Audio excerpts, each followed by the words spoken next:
Hey, let's get into it. There's a kind of faith that looks real on the outside, but quietly avoids anything costly. You can believe the right things, you can say the right things, even be moved by the right moments, and still keep your life just out of reach. It's not resistant, um, just untouched. And if we're honest, there are areas where we know exactly what obedience should look like.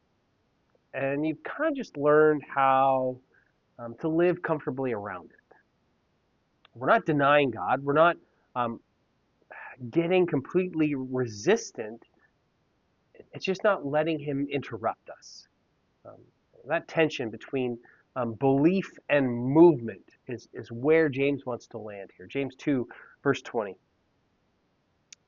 Do you want to be shown, you foolish person, that faith apart from works is useless? Remember, James, once again, is writing to scattered believers. They're under pressure. These are not just casual churchgoers. They've lost a lot. They've lost stability. They're navigating some real hardships. There's displacement and uncertainty. And in that environment, faith could easily become something just completely internalized, private, mental, survival focused. So James wants to press here because when life gets hard, there's a temptation to shrink our faith down just to what we believe instead of how we live.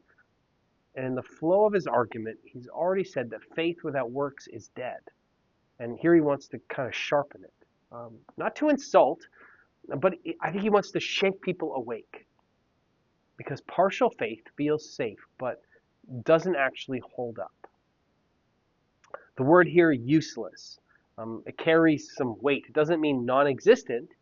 It just means ineffective, unproductive, not accomplishing what it is meant to. It's a picture of something that exists but it doesn't function properly. It's like a tool that never gets used or a body that never moves. It just stays rigid. Faith in Scripture is never just agreement, not this head knowledge. It's trust that expresses itself. If it never moves, it's not doing what faith is designed to do. And this is consistent with the story all the way across Scripture. We think about Abraham. He believed God, but it wasn't enough. His belief showed up, was real when he moved, when he left his home, when everything he knew, everyone, he trusted God with Isaac up on the mountain. And when obedience really cost him something, his faith turned into action. Think about Jesus calling the disciples. Again, he didn't say just agree with me. He said follow me. And they left things behind. That's the pattern here. That's not perfection. It's movement. Just because God doesn't form people through ideas alone, He forms us through response as we follow Him, as we actually press into it with our lives, through an obedience that stretches us into these moments where belief turns into action. And that's where faith becomes real.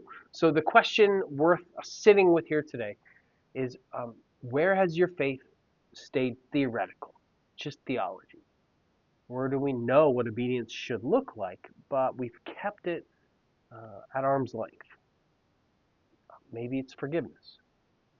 You believe it matters, but you haven't moved towards it. Maybe it's generosity.